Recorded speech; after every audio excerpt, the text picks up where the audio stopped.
Hi. Hello. How are you? Good. How are you both?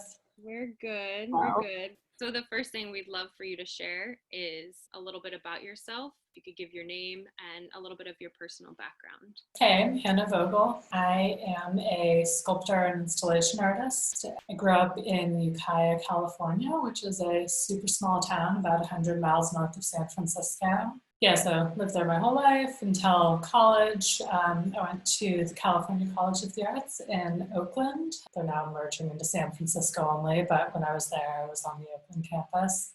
I got my BFA in ceramics there. After that, stuck around the Bay Area for a while, had about 4 years between finishing undergrad and going to grad school. Went to the University of Massachusetts, Dartmouth for my MFA. It was a 3-year program, and it was pretty interdisciplinary. So I was in ceramics and fibers and some sculpture as well. And I finished that just about 3 years ago. A few months after finishing, moved down to Philly, and with the exception of maybe about just over a year total time, broken up into separate chunks at different residencies. I've been here since, and yeah, just sort of still feels like getting acquainted with the Philly community, but it's nice to be part of different organizations like Philly Sculptors for that. Totally. Maybe you could tell us a little bit about your typical studio practice next, and I'll ask you some questions specifically about some of the pieces you submitted.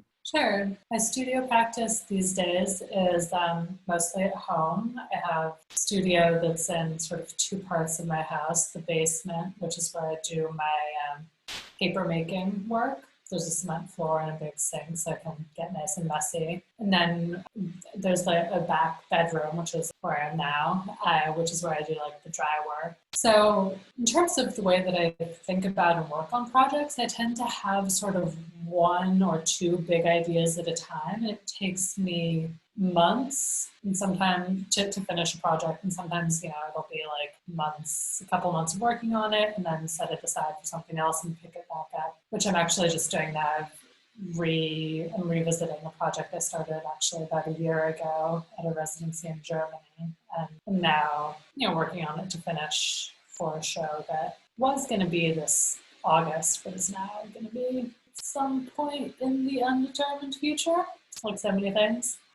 Yeah, so when I'm working on a new project, I'll have the sort of big idea of what I want it to look like spatially and what I want it to feel like and be about, and then sort of pairing that conceptual part with the process and the materials that I think hold the right sort of meaning to convey that idea and that feeling. And once I have those two aspects of it sort of nailed down, then it's just a lot of production time.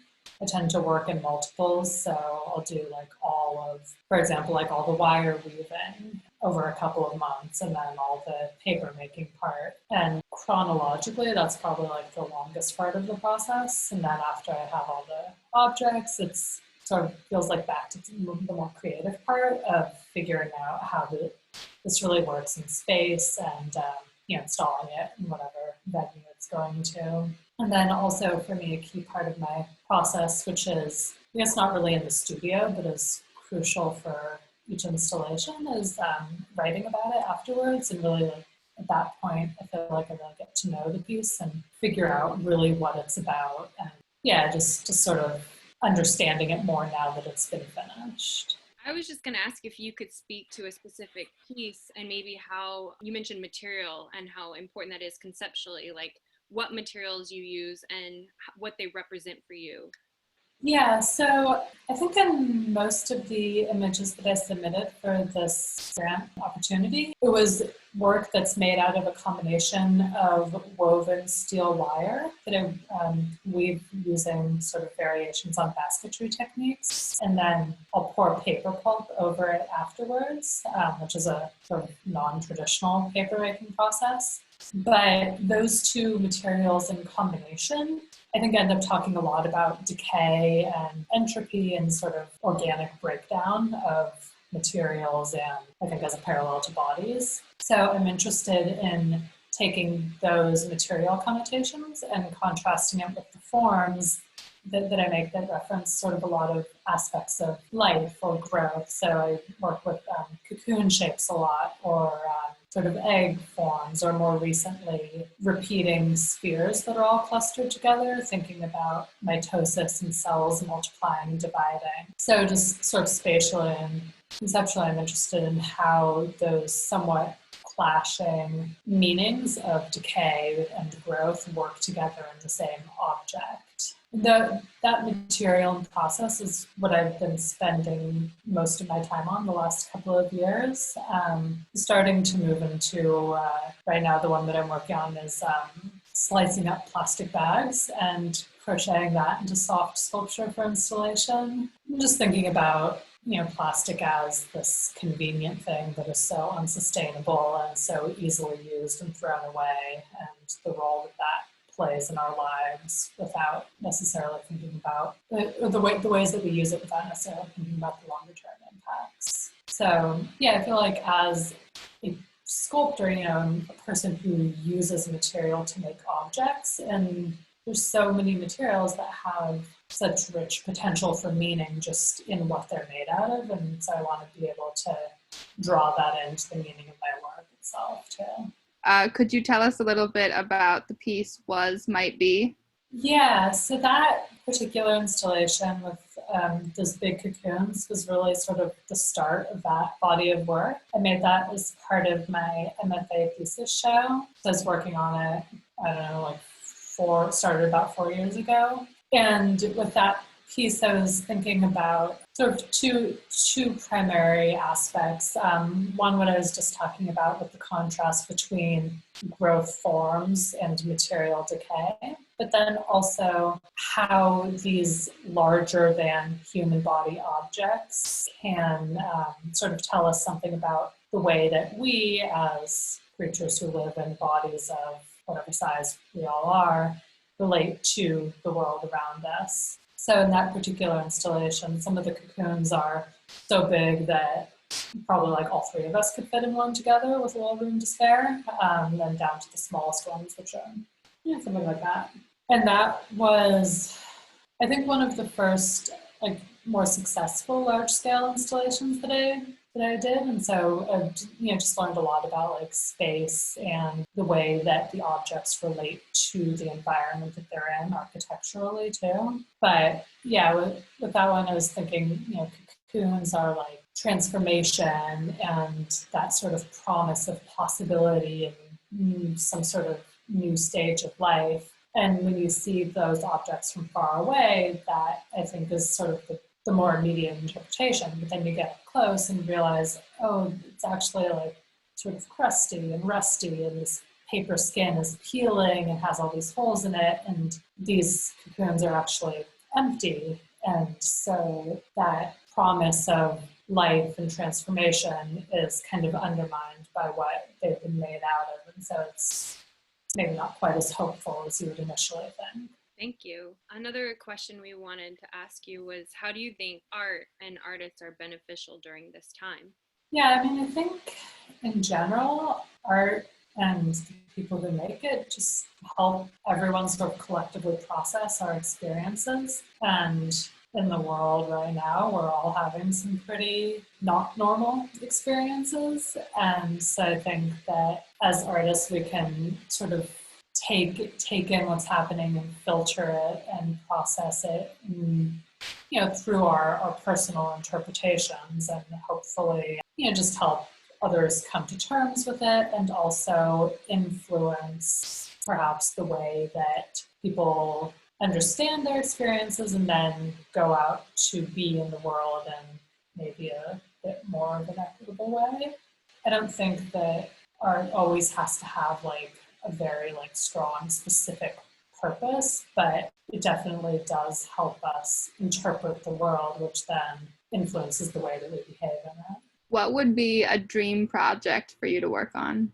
Yeah, so I like thinking about this. I think it would be super fun, given unlimited time and resources and all that, if there was a whole house that I could just turn into an art installation, maybe the outside too, and without having to consider any sort of, structural parameters, and just be able to have stuff like growing out of the closets and, really kind of chop up the floor and have it be, sort of like the house is turning into some sort of living entity that has, sort of a personality of its own. And I think that would sort of inherently be influenced, by the specific place and learning about the history of it. But yeah, that would be super fun. That sounds great. Is there an artist that you are excited about or inspired by that you'd like to share?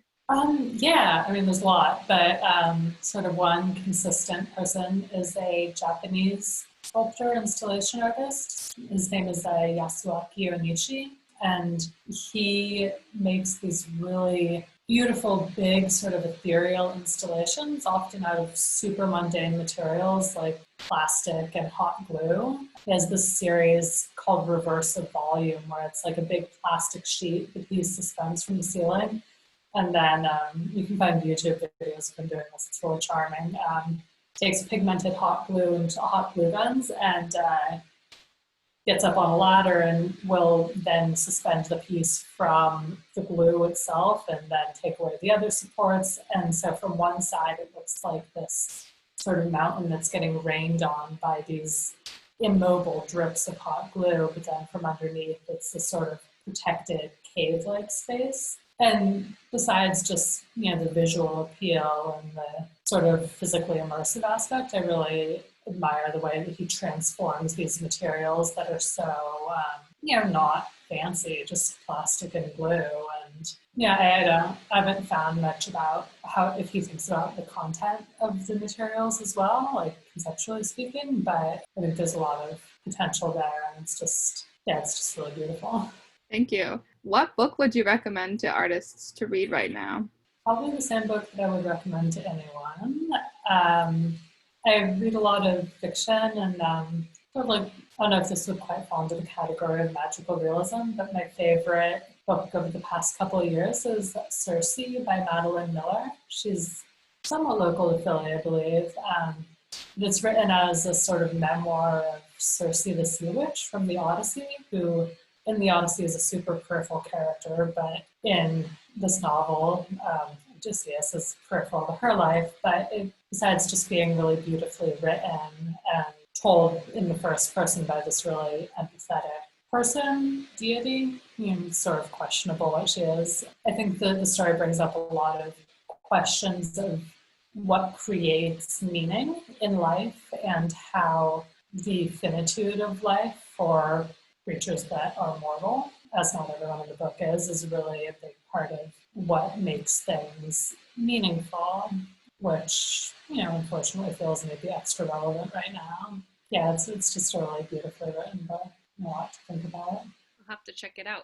I was wondering if you had any words of advice that you'd like to share or words of advice that you've been given. Yeah, something that I keep thinking of ever since a professor in undergrad talked about it. His advice was, if you're not getting rejected once a month, you're not trying hard enough, which sounded like a little bit flippant at the time, but I think that sort of attitude of, application fees aside, just go for it and try and don't be put off by failure or rejection is really useful because, as artists, there's so many opportunities out there, and realistically, most of us aren't going to get most of them. And so just not being discouraged by that, I think, is a nice perspective. And then actually that same person who said that over years saved his rejection letters, doodled on them, and has published like multiple volumes of a book called The Art of Rejection, which I thought was also sort of a nice resourceful attitude to bring to something that isn't, that doesn't feel good in the first place. Great advice. If you could live with any piece of art by any artist, what would you select? Ooh, yeah, that's a hard one. Probably some super big impractical installation.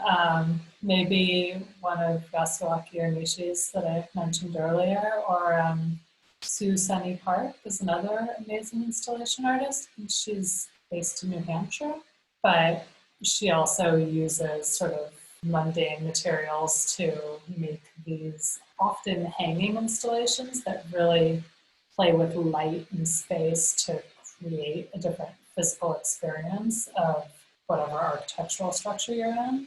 So that would be super impractical, but also really amazing just to live in every day. Totally. Thank you so much. Yeah, you're welcome. Thank you. It's nice Yeah, to meet you Hannah. both. Take care. You too.